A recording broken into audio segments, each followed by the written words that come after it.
Good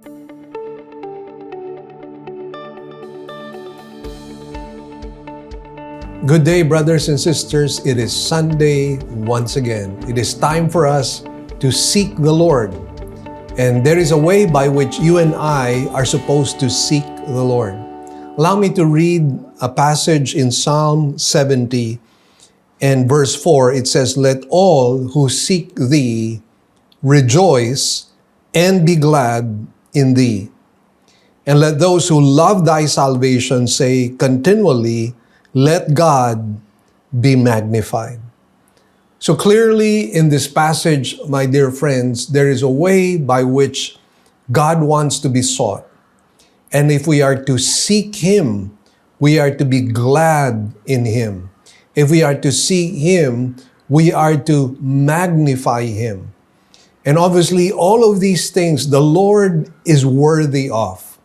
And why is He worthy? He is worthy because He is our deliverer, because He is our provider, because He is our Redeemer, because He is the God who is able to do over, above, beyond what we ask or even think of.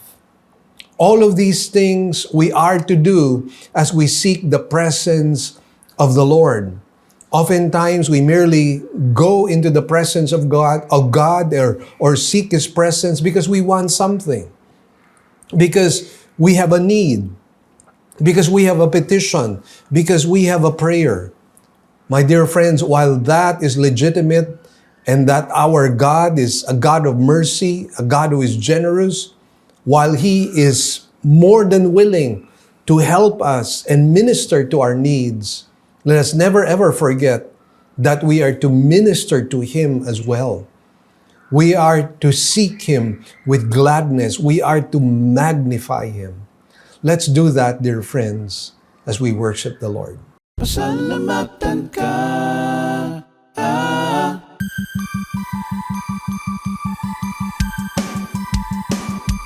Sa simula nang kita ay makilala, buhay ko'y binago pinagpala. Kapayapaan at galak ay umaapaw. Salamat Diyos sa kaligtasan ko. Pasalamatan ka sa lahat ng bagay. Purihin ka, O Diyos, sa mga biyaya. Salamat Diyos sa kabutihan mo. Jesu Cristo, gamitin mo ang buhay ko para sa kalwalhatian mo. Minahal mo ako, pinatawad at nilinis mo.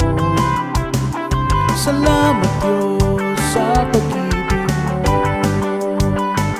Pasalamatan ka sa lahat ng bagay. Purihin ka, O Diyos, sa mga biyaya.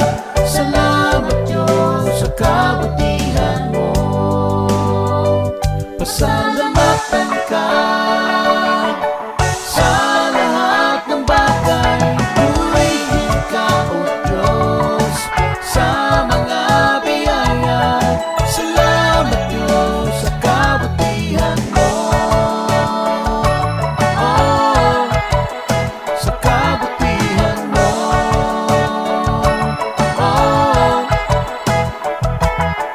Salamat Diyos sa kaligtasan ko.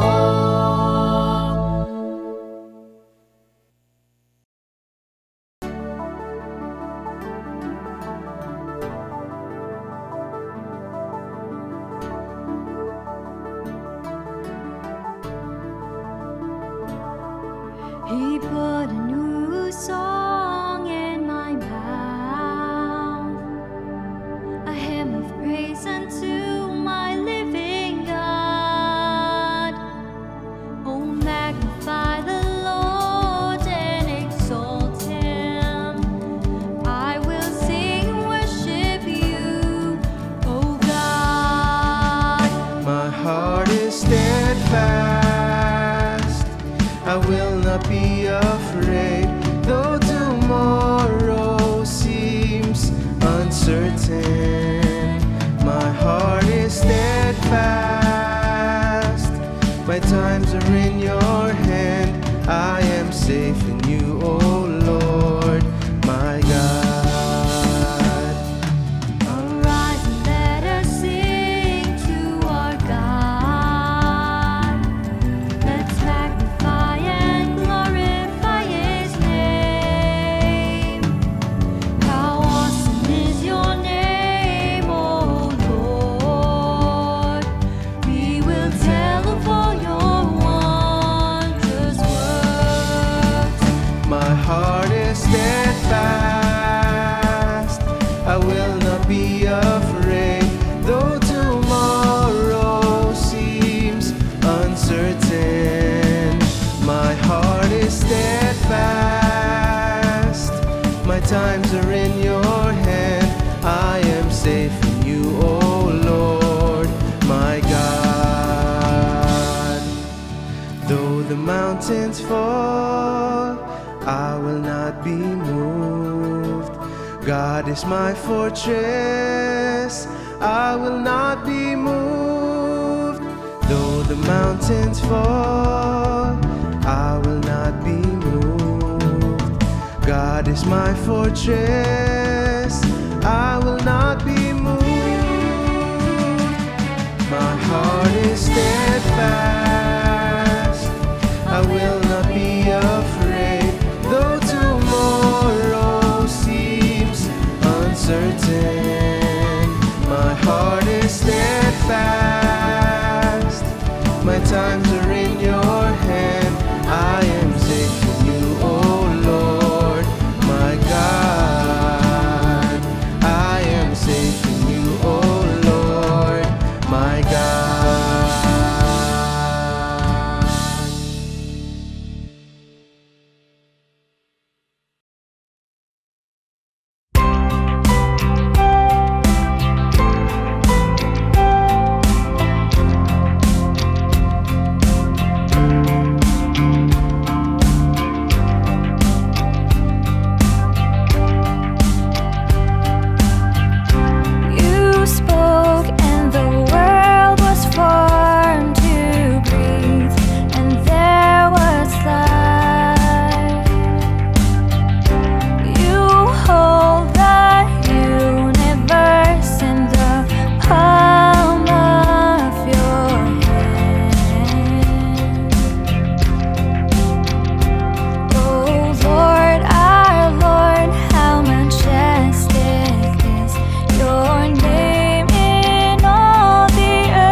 majestic is your name in all the earth.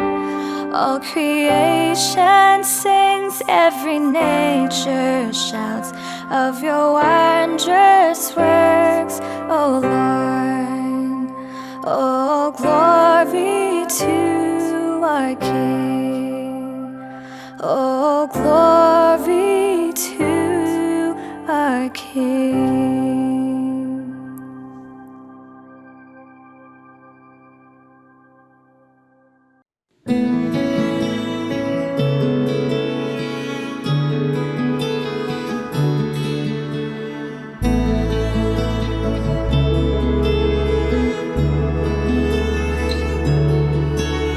The cup of suffering, He drank it all for us. The perfect sinless one, He gave Himself for us. We are saved through Christ alone. This is the gospel. This is the gospel. Go and tell the world. Be not ashamed of it. Boldly proclaim His word. Go and tell the world. Let us hold fast to this gospel truth. By grace we have been saved through faith in Jesus Christ, not by works of men. It is the gift of God. We are saved through Christ alone. This is the gospel. This is the gospel. Go and tell the world. Be not ashamed of it. Boldly proclaim His word. Go and tell the world. Let us hold fast to this gospel truth. To the ends of the earth, may His name be fully known. To every race, every tongue, let the gospel be proclaimed. To the ends of the earth, may His name be fully known. To every race, every tongue, let the gospel be proclaimed. To the ends of the earth, may His name be fully known. To every race, every tongue, let the gospel be proclaimed.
Great news, everyone. We already have 3 weekend services. Every Saturday at 9 a.m. for the Cebuano service, and 2 services on Sundays at 9 a.m. and 4 p.m. for the English services.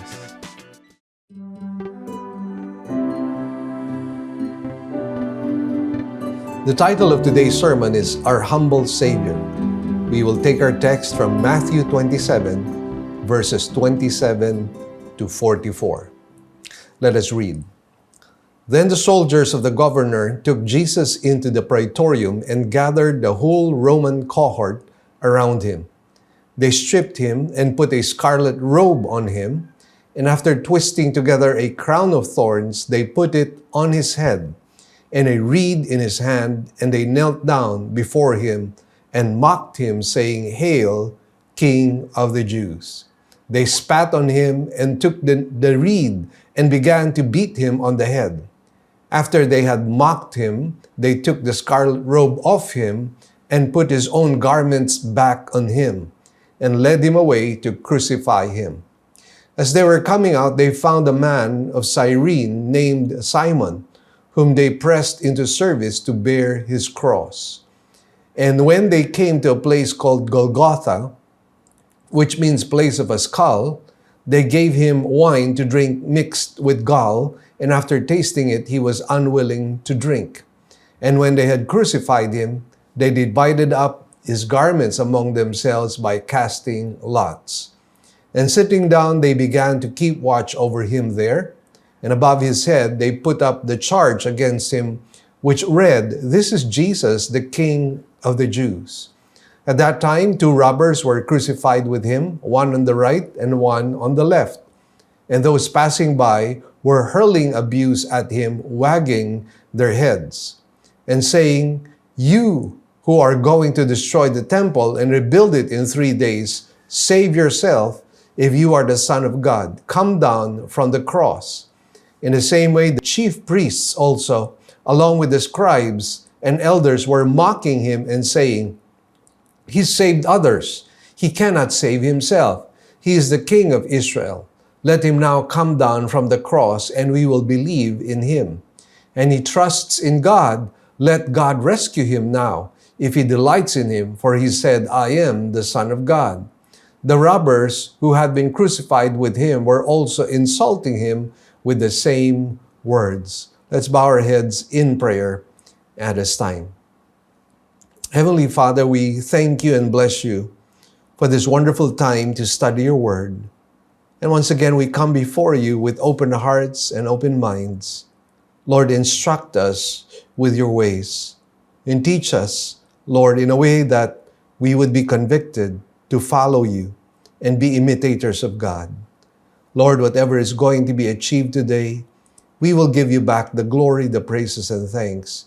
In Jesus' blessed name we pray. Amen and amen. Now, this passage that we will be studying gives us in clear detail the sufferings that Jesus had to go through before dying for us on the cross. Now, this was the path that Jesus had to go through to be able to save mankind. And we are given these gory details by Matthew so that we can best appreciate what the Lord has done for us in order to bring about our salvation. And I believe that Matthew really provided for us all these details so that we might be able to know all the things that the Lord had to go through. The suffering, the torment, the torture, the humiliation, the humbling. All of these things, my dear friends, cause us to somehow appreciate and admire our Lord, Master, and Savior for doing this not for himself, but for us. Indeed, this is one of the most powerful displays of Jesus' infinite love for us. And I pray that as we read through these details, as we study them, we might be affected in a very positive way. I pray that we might truly be warm towards our Lord and Savior because He has done great and mighty things for us and He has suffered for our sake. But there is one other thing which I believe we should not be missing out in this passage, and that is the humility of Jesus as seen in the flow of this passage. In verses 27 to 31, we find the humility of Jesus in torture. In verses 32 to 37, we find the humility of Jesus in crucifixion. And then, finally, in verses 38 to 44, the humility of Jesus in verbal abuse. As I was curating this particular sermon and organizing it, I feel that the Lord had somehow spoken about this passage in a much clearer way, I believe, in one particular letter that Paul had written. And this will serve as our anchor verse for this passage. Let's look at Philippians chapter 2, beginning at verse 5. It says, "Have this attitude in yourselves, which was also in Christ Jesus, who although he existed in the form of God, did not regard equality with God a thing to be grasped, but emptied himself, taking the form of a bondservant, and being made in the likeness of men. Being found in appearance as a man, he humbled himself by becoming obedient to the point of death, even death on a cross. For this reason also God highly exalted him and bestowed on him the name which is above every name, so that at the name of Jesus every knee will bow, of those who are in heaven and on earth and under the earth, and that every tongue will confess that Jesus Christ is Lord, to the glory of God the Father." Now, let's unpack this study today and let's talk about the humility of Jesus in torture as we find it in verses 27 to 31. But first, let's read verse 27. It says, "Then the soldiers of the governor took Jesus into the praetorium and gathered the whole Roman cohort around him." And so here we have the cast of torturers. And of course, we'd like you to note that some of them did not get themselves into the act itself, because we're talking about a huge number of people. But they were definitely part of the ones who heaped verbal abuse on the Lord Jesus Christ. Now, the reason why I said that not everyone participated is, as I mentioned, because of the huge number of people who were present at this particular time. Notice that the Bible says that they gathered the whole Roman cohort. Now, a cohort was 1/10 of a legion. So we're talking about something like 300 to 600 men who were present in this humiliating thing that they were doing against the Lord Jesus Christ. What disgrace, therefore, to suffer before so many men. Here we see Jesus' humility in allowing this injustice before a hostile crowd. I mean, I'm just trying to really imagine and picture in my mind what they were doing to the Lord Jesus Christ. And obviously, the insult of one man or even just 10 people is already something that would truly produce negative feelings in your heart. You would feel greatly humiliated. And dear friends, we're not just talking about 10 men in this particular case. We're talking about 300 to 600 men who were hostile towards the Lord Jesus Christ. Yet here we see the meekness of Jesus. We see his humility in allowing this injustice, considering the fact that he is the Son of God, that he is the creator of the universe, that he is the preeminent one. And yet, my dear friends, he allows this to happen to him. But there's more. In verse 28, it says, "They stripped him and put a scarlet robe on him." Now, the fact that they stripped him was a clear sign of great irreverence and the great humiliation of the Lord Jesus Christ. Once again, try to picture in your mind what they were doing to the Lord Jesus Christ. I mean, this was really a case of not really even respecting him as a human being. So again, my dear friends, try to picture this in your mind. Go through these details and digest them. Don't just speed read through this particular passage, but understand what was happening here. Try to put yourself in the shoes of the Lord Jesus Christ so that you might know what He did for you specifically. Now we are told that after stripping Him, they put a scarlet robe on Him. Now this, of course, was not the color of royalty, since purple was the color of royalty. Now this was probably the closest that they could get to the purple color. Now you might think that this was a sign of respect, but no, this was no sign of respect, but part of the great joke that they wanted to play on Jesus Christ. And again, what great humility on the part of the Lord Jesus to allow Himself to be the butt of jokes. Nowadays, we talk about cyberbullying or even personal bullying in class, in school, in our offices. But none of that matches the kind of bullying that was happening in this particular case. And my dear friends, what great humility, again, on the part of Jesus Christ to allow this to happen to Himself. Now, while this collar did not truly represent royalty, this collar was representative of the shed blood of Jesus Christ, which could cleanse our sins that are as scarlet, as the Bible says. In Isaiah chapter 1, verse 18, it states, "Though your sins are as scarlet, they will be as white as snow. Though they are red like crimson, they will be like wool." So the point really is that the red blood of Jesus Christ will cleanse our scarlet sins.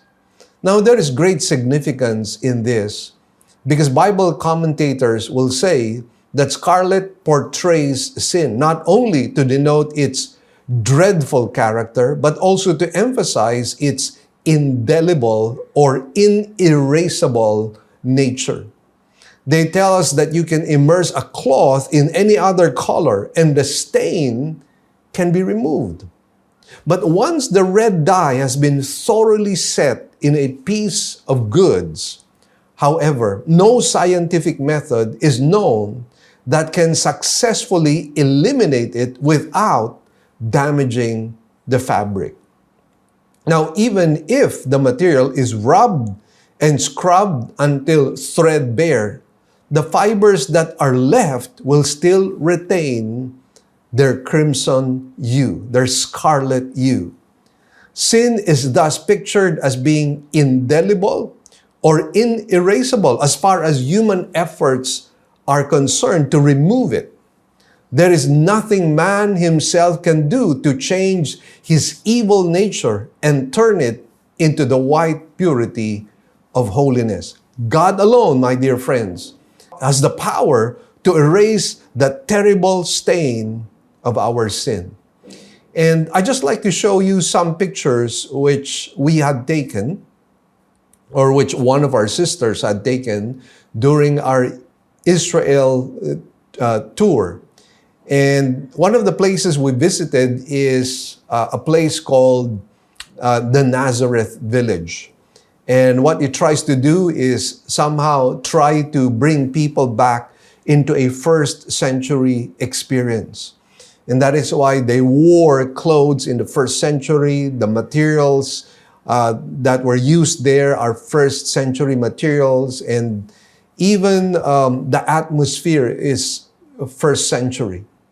And so we came across this room where there was a lady who was named Hannah, and she was sewing some items. And we were shown some of the threads that were used in this particular field or in this particular endeavor. And you will notice that there were some light-colored threads, and we are told that this fades. But you will also notice that you have here a thread which is scarlet. And according to our tourist guide, that color scarlet does not fade. And again, what the Bible commentators are telling us is really true. We cannot erase our sins. We cannot remove them. We cannot cleanse them. Only the blood of Jesus Christ can do so. And so again, even while we are looking at these details, we are not to be forgetful that some of these things are actually picturesque of the gospel. In verse 29, we are told, "And after twisting together a crown of thorns, they put it on his head, and a reed in his right hand, and they knelt down before him and mocked him, saying, 'Hail, King of the Jews.'" So they placed a crown of thorns on the Lord Jesus Christ. Now this, of course, produced excruciating pain on the head of Jesus. But more than the pain, this was a mockery of Jesus' kingship and lordship. They put a reed in place of a scepter, which was a sign of authority. And obviously the message was that Jesus had no real authority. And so once again, all these insults and all this mockery was taking place. They even knelt down, but not to worship. They were doing this to mock the Lord Jesus Christ. And as I try to imagine what they were doing to the Lord Jesus Christ, I'm not just trying to imagine the pain. I'm not just trying to imagine the insult, but I'm trying to imagine, my dear friends, that Jesus is not only truly and fully man, he is truly and fully God. And yet he allows these things to happen to him. And so, my dear friends, isn't that a great expression of humility on the part of our Lord Jesus Christ? Now in verse 30, it tells us that they spat on him. And they took the reed and began to beat him on the head. Now, according to Oriental custom, this was one of the extreme forms of insult, but Jesus never retaliated. Once again, a very visible sign not only of humility, but of perfect humility. Well, I'm trying to recall a story wherein somehow this was done to another person. A person was spat upon, and yet his response was really Christ-like. So let me just share to you this story. There were two psychiatrists who conducted their practice in the same professional building. Now, since they had similar office hours, they often had occasion to ride on the elevator together. Now, before leaving, the one would invariably turn around and spit on his colleague. And without ever becoming angry, the man would calmly take out a handkerchief, wipe his face, and then get off a few floors later. One morning, the elevator operator could contain his curiosity no longer. And after closing the door behind the first doctor, he asked, How can you stand to be insulted like that?" And the second psychiatrist smiled and said, "Oh, I don't know. That's his problem." Well, whatever the case might be in this situation, this is an example of being Christ-like. And obviously, this detail that is given to us is not only to show the humility of Christ, but to serve as a model, to serve as something that is worthy of emulation. And I pray that we too might be like the Lord Jesus Christ, that we might be able to really exhibit meekness and humility even amongst those who hate us and consider us as their enemies. Now, we are told in this passage that they beat him with a reed on his head. Now, this happens to be in the imperfect tense in the Greek, which means that it was done again and again and again. What do you think this is going to do on your head or on your face? Now, because of the known cruelty of the Roman soldiers, Jesus was probably beaten to the point wherein very few could recognize him. And once again, if you had the power of God, would you allow this? But Jesus allowed this once again, showing his great humility. My dear friends, all of this is supernatural, of course. And why not? Our God is the author of the supernatural. And that is why even in the matter of response, even in the matter of reaction, it is purely supernatural and spiritual. Great humility, once again, on display in this passage. In verse 31, we are told, after they had mocked him, they took the scarlet robe off him and put his own garments back on him and led him away to crucify him. They took Jesus' robe. Why? Signifying what they really thought of Jesus Christ. That he was nothing. That he was not royalty. And we are told here that they led him away to crucify him. Now, this was a painful and slow means of execution, which the Romans adopted from the Phoenicians. This was reserved for the worst criminals and the lowest classes. To allow oneself to be treated as the worst and the lowest of all, though you were the highest, exemplifies the pinnacle of humility. Now, I'd like you to know that the crucified victim usually died after 2 or 3 days because of thirst, because of exhaustion, because of exposure. The hands were often nailed to the cross beam, which was then hoisted up and affixed to the upright to which the feet were then nailed. A peg astride which the victim sat supported the main weight of the body. Now, crucifixion originated in Persia, where a deity named Ormuz was believed to consider the earth sacred. So, the whole point is that they did not want a criminal or a sinner to touch the ground. And that is why he had to be elevated on a cross. Because a criminal who was executed had to be raised up above the earth in order not to defile the earth. He was suspended on a large pole and he was left there to die. The practice was, however, picked up by the Carthaginians and then by the Greeks and especially by the Romans, whose extensive use caused it to become identified with them. During the time of the Lord Jesus Christ, the Romans had crucified over 3,000 men. And we're talking about just Israel alone. And so again, dear friends, this was really a very, very cruel way of really killing a supposed criminal. And you and I know Jesus was no criminal at all. The fact that this was what they chose to do to Jesus Christ was the highest irreverence of all. It was a blasphemous act that they were doing.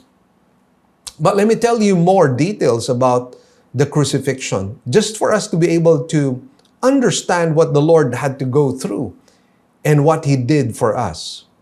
In his book, The Life of Christ, Frederick Farrar describes crucifixion as follows.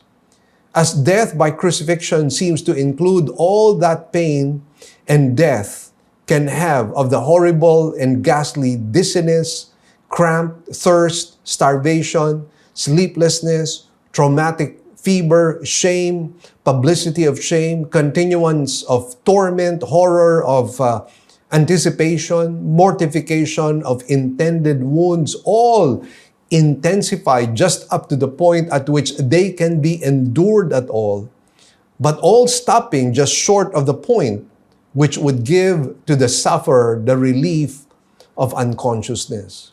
The unnatural position made every movement painful. The lacerated veins and crushed tendons throbbed with incessant anguish. The wounds inflamed by exposure gradually gangrened. The arteries, especially at the head and stomach, became swollen and oppressed with surcharged blood. And while each variety of misery went on gradually increasing, there was added to them the intolerable pang of a burning and raging thirst. And all these physical complications caused an internal excitement and anxiety, which made the prospect of death itself, of death, the unknown enemy, at whose approach man usually shudders most, bear the aspect of a delicious and exquisite release. One thing is clear, the first century executions were not like the modern ones, for they did not seek a quick, painless death, not the preservation of any measure of dignity for the criminal. On the contrary, they sought an agonizing torture which completely humiliated him. And it is important that we understand this, for it helps us realize the agony of Christ's death. Now, Dr. Truman gives an additional description of Jesus' crucifixion. And he goes, at this point, another phenomenon occurs. As the arms fatigue, great waves of cramp sweep over the muscles, knocking them in deep, relentless, throbbing pain. With these cramps comes the inability to push himself upward. And hanging by his arms, the pectoral muscles are paralyzed and the intercostal muscles are unable to act. Air can be drawn into the lungs but cannot be exhaled. When Jesus fights to raise himself in order to get even one short breath, finally carbon dioxide builds up in the lungs and in the bloodstream, and the cramps partially subside. Spasmodically, he is able to push himself upward to exhale and bring in the life-giving oxygen. Hours of this limitless pain, cycles of twisting, joint-rending cramps, intermittent partial asphyxiation, searing pain as tissue is torn from his lacerated back as he moves and up and down against the rough timber. Then another agony begins. A deep crushing pain in the chest as the pericardium slowly fills with serum and begins to compress the heart. It is now almost over. The compressed heart is struggling to pump heavy, thick, sluggish blood into the tissues. The tortured lungs are making a frantic effort to gasp in small gulps of air. Oh, my dear friends, just going through this and reading this particular articles already makes you cringe, already makes you understand how horrific, how terrible, how torturous all these things were. And yet, my dear friends, no complaints coming from the Lord Jesus Christ, no grumbling on the part of the Lord Jesus Christ, no anger towards God the Father, no anger even towards the men who did this to him. Oh, my dear friends, remember the Lord Jesus Christ even said, "Forgive them, for they do not know what they are doing." Jesus exemplifies loving your enemies in this particular case. And my dear friends, what can you possibly say? Again, perfect humility on display. And this is somehow convicting, my dear friends, because oftentimes we don't have the humility of a Lord Jesus Christ. Oftentimes we find ourselves with this inner churning in our hearts when our pride, when our ego, when we get hurt. And dear friends, here is the Son of Man who deserves none of these things. And yet, in all of that, what do we see? We see perfect humility. Now, we also see the humility of Jesus in crucifixion in verses 32 to 37. But first, let's read verse 32. It says here, as they were coming out, they found a man of Cyrene named Simon, whom they pressed into service to bear his cross. Now, the fact that the Bible says they were coming out, it means out of the city. What do you think this means? This means a sign of further rejection of the Lord Jesus Christ as they moved him out of the walls of Jerusalem. Now, they found a man of Cyrene. Now, Cyrene is the capital of Cyrenaica, which is located in North Africa and is now known as modern Libya. Many Jews at that time lived there. And what was carried was actually the cross beam, which was carried to the place of execution. And that is why when you see in the movies and on TV, Jesus carrying the whole cross, that's not exactly what happened there. Because the cross is really just a tree. And what Jesus was carrying was just a cross beam, a log, which was carried to the place of execution, usually by the victim. But Jesus probably at this time was too weak by the tortures that were inflicted on him, and therefore, obviously, he needed someone to help him. Now, Simon was a passerby as Jesus was being taken out of the city. And perhaps because he looked strong, he was volunteered by the Roman soldiers to carry Jesus' cross. Mark also, by the way, identifies Simon as the father of Alexander and Rufus, indicating that those two men were Christians known to Mark and to many other believers. So, quite possibly, this may mean that Simon became a Christian also. What was a force, a requirement, probably resented act of servitude, became the opportunity to be saved, including his family.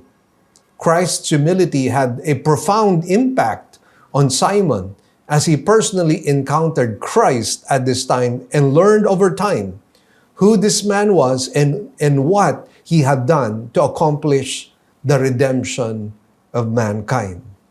And so, yes, my dear friends, sometimes we're not even aware the people that we would impact with the humility that you and I display. And again, this is for us to be able to look at and to serve as an example to all of us. Now we are told, it says, and when they came to a place called Golgotha, which means place of a skull. Now let's stop there for a while. Golgotha, by the way, was an Aramaic word for skull, indicating either that the place of crucifixion looked like a skull, or that it was a place of execution where skulls accumulated. Now, there was this place that we visited, which is one of the possible locations for Golgotha, because it looks like a skull and fits the descriptions found in the Bible. Now, this place, by the way, which we saw, also overlooks the main city, and people could see from below the crucifixion. It was also near one of the main roads, and so passers-by could see those who were being crucified. If this is indeed the location, then this served as a warning to all those who would go against the Roman government.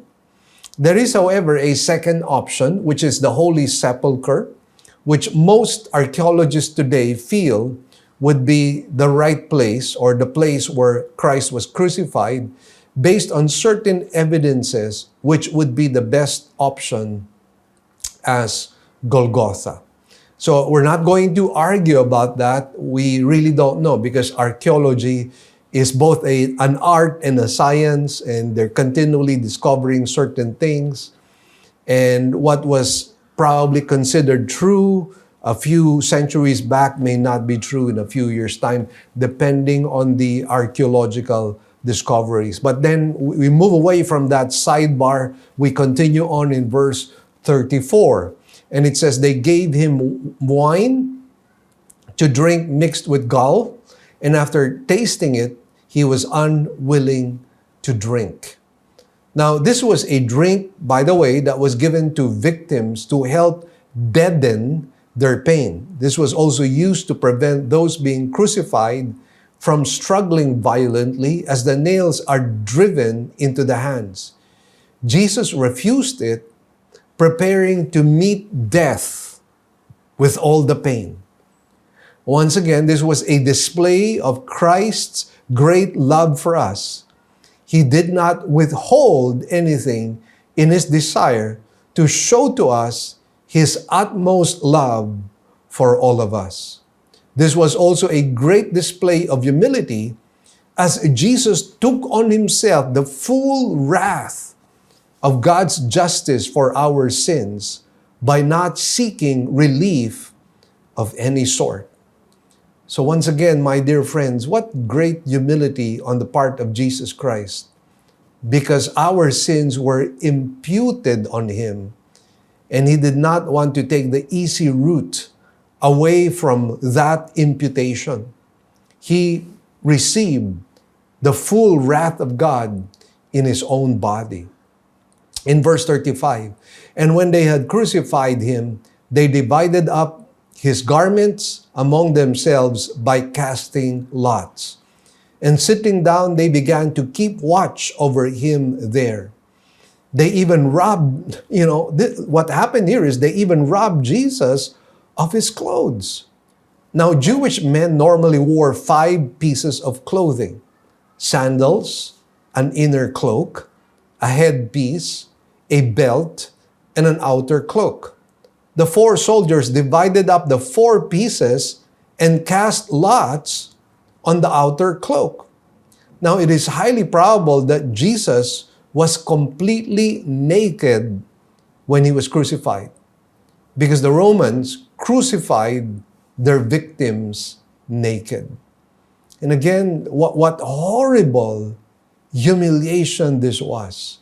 And of course, we're horrified by what the Romans had done. And I know in our hearts, we're probably having this inner churning inside our hearts with this righteous indignation that the Romans had inflicted on the Lord Jesus Christ. But let me just share something. In the famous painting of the Crucifixion by Rembrandt, your attention is drawn first to the dying Savior.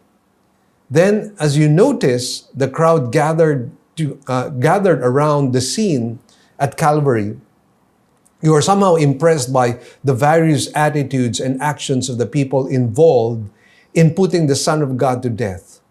Finally, your eyes drift to the edge of the picture and catch the sight of a long figure, almost hidden in the shadows. He represents the artist himself. For Rembrandt realized that his sins had helped nail Jesus to the cross. And this is exactly what I said to our tour group when we were in the Garden Tomb. And I told them oftentimes we blame the Jews for nailing Jesus to the cross, or maybe the Romans for nailing Jesus to the cross. But my dear friends, let us understand, we, all of us, all of humanity, put Jesus to the cross. Why? Because Jesus went to the cross because of our sins. When we look to the Romans' cruelty, let us remind ourselves that our sins helped put Jesus on the cross. Now we are told that they kept watch over him. The quaternion was required to remain with the victim until his death was certain, making sure that friends or family members did not rescue him or seek to reduce his suffering by putting him to death by a swifter means. And that is why, by the way, this is the reason why we're confident that Jesus actually died. Because there were some people who were saying that he did not really die. The apostles had stolen his body. and it was not a real resurrection. Well, my dear friends, this practice that I just mentioned to you tells us that Jesus really died. Now in verse 37, it says, "And above his head they put up the charge against him, which read, 'This is Jesus, the King of the Jews.'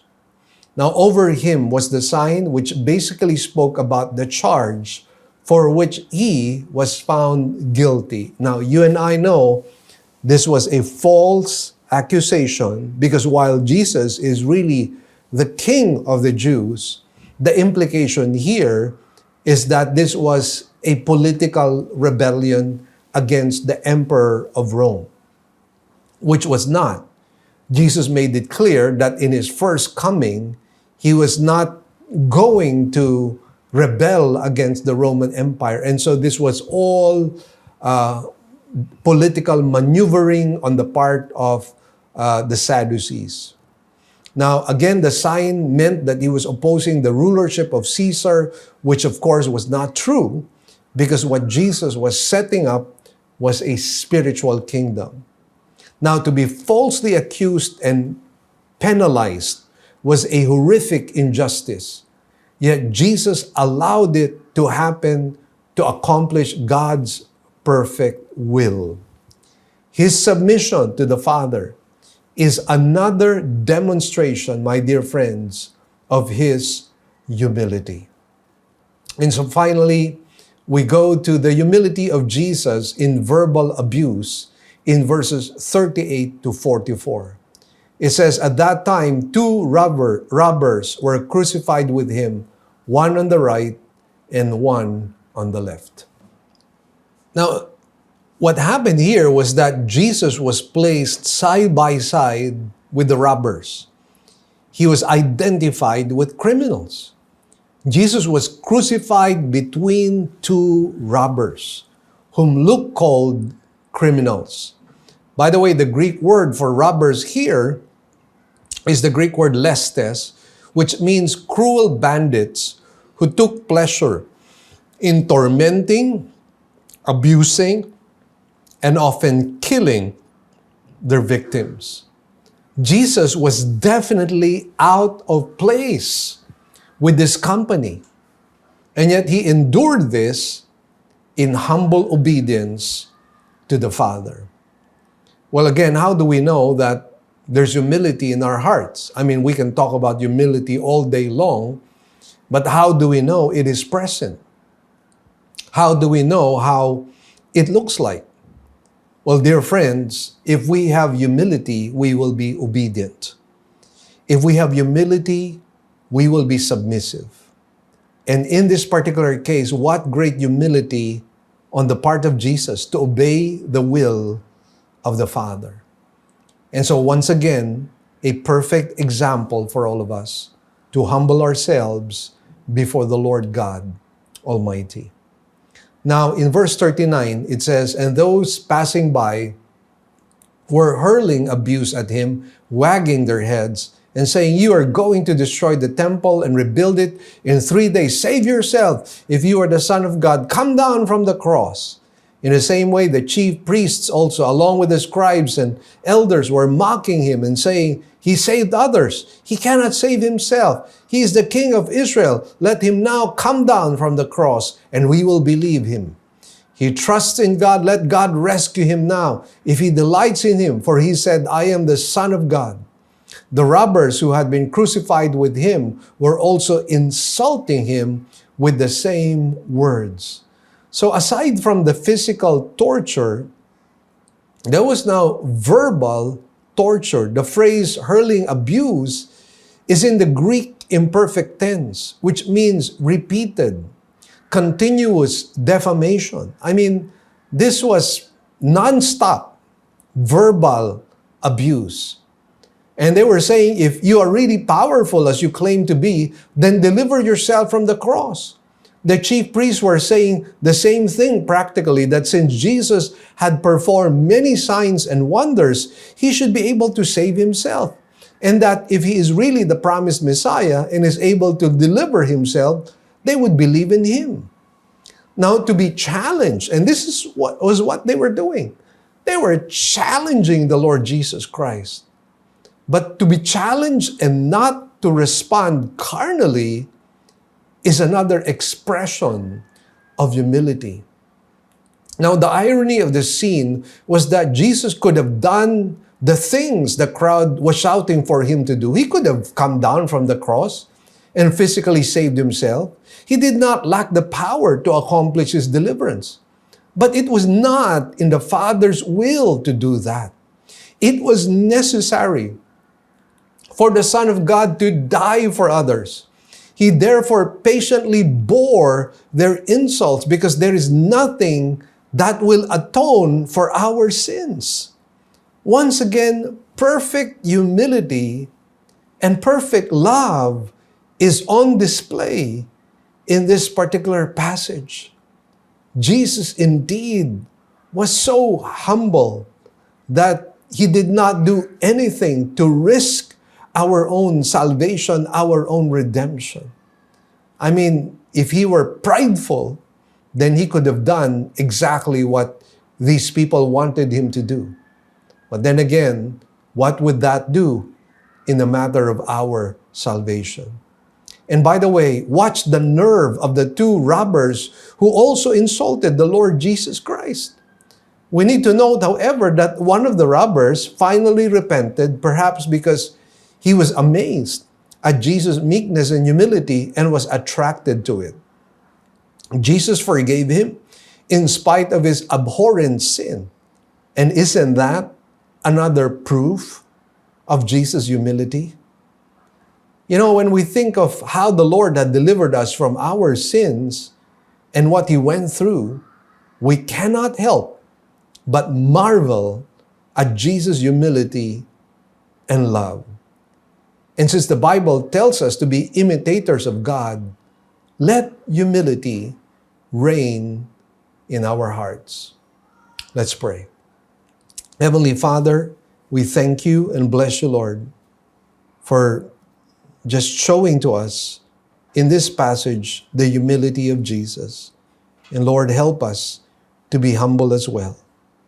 And Lord, as we celebrate the Lord's Supper today, may you just truly humble our hearts, and may we truly be thankful for all that Jesus did, even as we have imagined in our mind all the things that he had done, the suffering that he went through. In Jesus' name we pray. Amen. We will be celebrating the Lord's Supper today. Let us now read 1 Corinthians chapter 11, verse 23 to 26.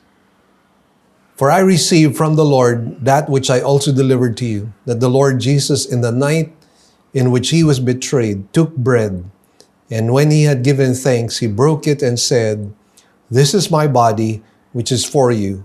Do this in remembrance of me." In the same way, he took the cup also after supper, saying, "This cup is the new covenant in my blood. Do this as often as you drink it in remembrance of me. For as often as you eat this bread and drink the cup, you proclaim the Lord's death until he comes." Once again, my dear friends, we are celebrating the Lord's Supper, and this is an exclusive celebration only amongst those who have placed their trust in Jesus Christ as their Lord and Savior. What does it mean to have accepted Jesus Christ as Lord and Savior? Well, it means this, that you are not relying on your good works for salvation, that you are trusting Jesus Christ alone for your salvation and what he did on the cross. The cross pays for all of our sins, past, present, and future. So in other words, if you have received Christ as Lord and Savior, you're acknowledging that you have no part in your salvation. It was all the work of the Lord Jesus Christ. And you are simply receiving the gift that he gives to you, which is the gift of forgiveness and the gift of eternal life. And likewise, faith means Genuine faith means that you are repenting of all your sins. Not that you can change yourself, but you are saying to God, Lord, change me in every aspect of my life. It requires a full surrender to Jesus Christ. The bread symbolizes His body, which serves as our substitute, because we were the ones who were supposed to be nailed to the cross. The wine symbolizes the blood of Jesus Christ. For the Bible says, without the shedding of blood, there can be no remission of sins. So dear friends, understand again as we celebrate the Lord's Supper, that is what we are trying to celebrate. Let us pray. Lord, we partake of these elements, remembering what you have done for us.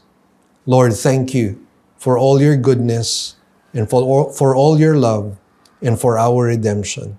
In Jesus' name we pray. Amen. Let's partake of the bread and the wine as well.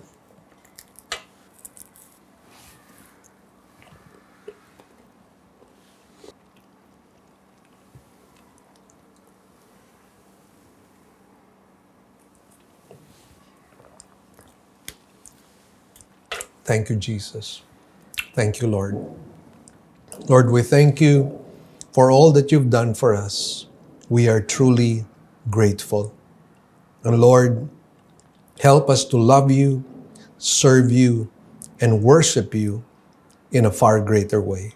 In Jesus' name we pray. Amen. Well, praise the Lord, brothers and sisters. It's been a wonderful Sunday. We hope to see you again. And please do not forget our social media platforms on Facebook, on YouTube, as well as on TikTok. Please like and share our videos. We want the Word of God to spread to as many people as possible.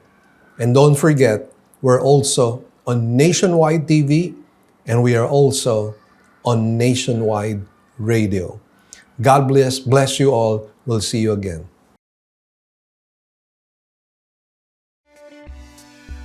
Good news, brothers and sisters!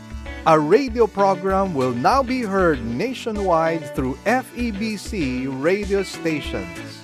As an added bonus, all Living Word original songs will likewise be aired as well.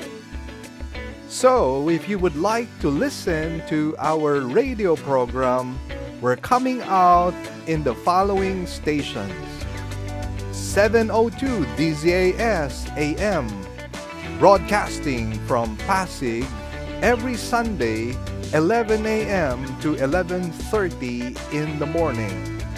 We're also coming out from 104.3 DWAY FM from Legazpi. This is also every Sunday from 10 to 10:30 in the morning. And for those of you in Tacloban, we're coming out from 97.5 DYFE FM every Monday from 11:30 in the morning to 12 p.m. For those of you in Zamboanga, we are coming out from our station in 1116 DXAS AM every Sunday from 11:30 to 12 p.m. Also, for those of you in Davao, we're coming out from 1197 DXFE AM every Sunday from 2 o'clock in the afternoon to 2:30 p.m. For those of you in Coronadal, we're also coming out from station 1062 DXKI AM every Saturday from 8 to 8:30 p.m. And for those of you in Cagayan de Oro, we're coming out from 103.3 DXJL FM every Sunday from 8 to 8:30 p.m.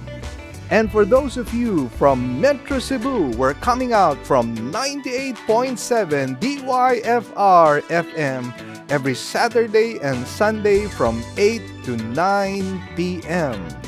Please tell your friends about this and tune in to our radio program. Let us pray that God might use this radio program to become a blessing to as many people as possible. God bless you all. Great news, everyone. We already have 3 weekend services. Every Saturday at 9 a.m. for the Cebuano service, and 2 services on Sundays at 9 a.m. and 4 p.m. for the English services. We'd also like to thank our partners, our members who have been consistently giving to partner with us in the work of the Lord. We'd like to share our giving channels to those who would like to partner with us in the work of the Lord. You can deposit your love offerings to the following banks. Banco de Oro. Account name is LWCCCII. The account number is 001-000-60800. We also have a BPI account. Account name is Living Word Christian Ministries, Cebu Incorporated. Account number is 1021023481. Finally, we have RCBC. Account name is LWCCCII. Account number is 14520052886. To give via GCash, just follow these simple steps. From your GCash app, click Bank Transfer. In Bank Transfer, click the BDO icon under Select Partner Banks. Enter the amount, enter the name LWCCCII and account number 001-000-60800 and send the receipt to office@livingword.ph. Then click Send Money. You may also send your love offerings and donations online through our website. Go to www.livingword.ph and click Give, and then a dialog box comes out of it. Kindly click on your giving preferences. Thank you, and God bless.